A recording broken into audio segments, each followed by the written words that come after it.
Hey guys, welcome back to my channel. I am Sydney. If you are new here, I am a Poshmark seller. I've been selling on Poshmark for about 5 years now, probably over 5 years. Yeah, since 2014.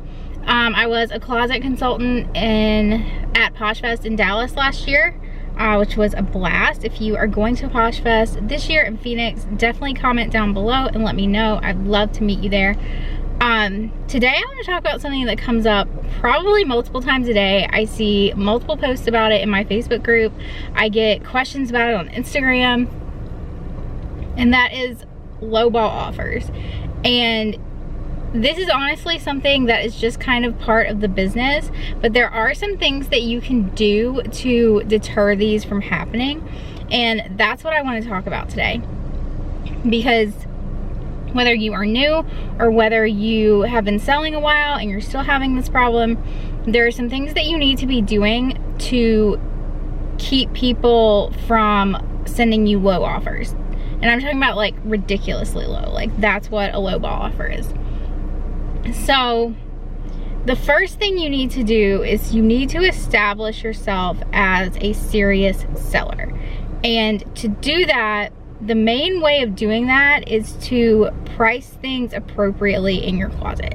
Don't have things in your closet, and I've talked about this before about not undervaluing your inventory, but you've got to place value on the items that you are selling. If you have items for sale in your closet, even if it's just like jewelry or things like that, people are gonna see that and they're going to not take you seriously because you're selling items for $5. And so, you know, I always recommend not pricing anything below $12. Really, I would like to bump that number up to $15 because you can't be pricing items in your closet for $5 and expect people to take you seriously as a seller. And, you know, I'm not trying to be mean. I'm not trying to, like, you know, put a damper on anybody's like Poshmark closet or insult anybody or anything like that. I'm just trying to be real with you guys. Like, I do closet reviews for people every single day, and one of the questions that I ask people when I'm doing their closet review is, what is your goal? What do you want to do with this? And you know, whether you have 5 items in your closet and you're trying to do this just to make some extra money, or whether you have 1,000 items in your closet and you're trying to turn this into a full-time business, you've got to place value on the items that you are selling. And a lot of the times when I ask people what their goal is, they say they want to go full-time. Oh, I want to go full-time. I want to stay at home with my kids. I want to, you know, have freedom.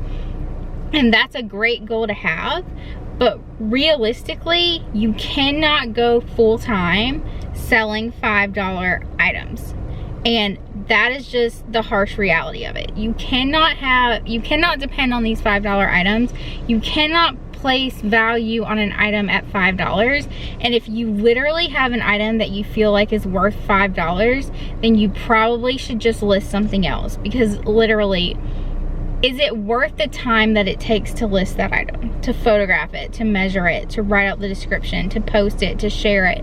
Is it worth $5? And then when Posh takes almost $3, you're left with $2. So I don't know what full-time is. Like, that is in the definition of the individual person. But let's say you define full-time as $100 a day. You want to make $100 net per day on Poshmark.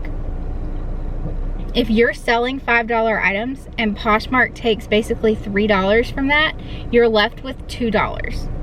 So you would have to sell 50 items a day to get to $100. 50 items a day. Versus if you're selling something where you can net $20, you have to sell 5. So 5 items versus 50 items, okay? So you really got to take yourself seriously as a seller, and you do that by your pricing. Pricing is so important, and I talk about this in my pricing guide, which is in my ebook bundle, which I will link down below. That also comes with the free closet review. But your pricing is so important in establishing yourself as a seller. And again, I don't care if you have 5 items in your closet or if you have 20 items in your closet.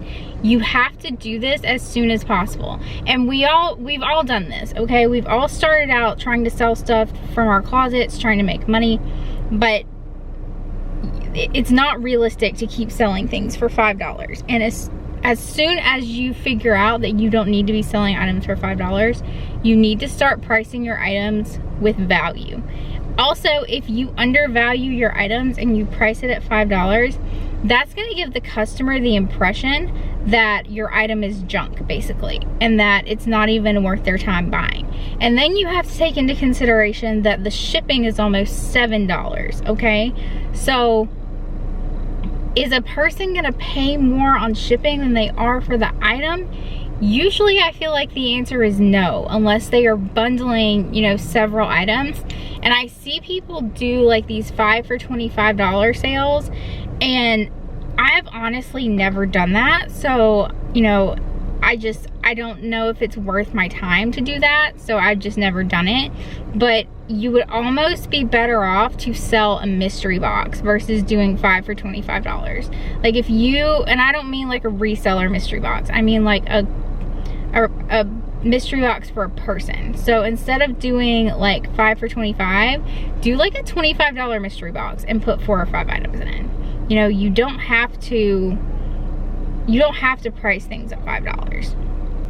So my second tip for you guys in deterring these lowball offers is to just not accept them. I mean, really, this is how you get rid of the lowball offers. You have to not accept them. And I know when somebody sends you an offer on something, the money is so tempting, especially if this is something that you just want rid of, or, you know, you're trying to pay your bills, so you're taking what you can get.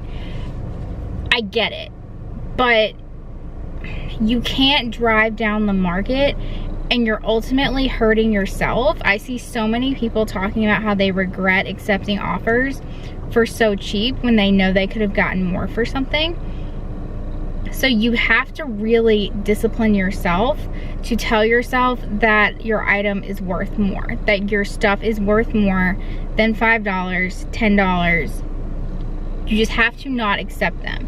You cannot let your customers run your business.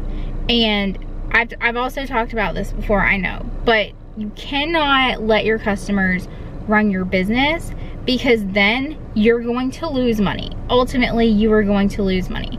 Even if it's something that you took out of your closet and, you know, you accept the offer on it because, you know, you didn't source it, so you don't have any real cost in it.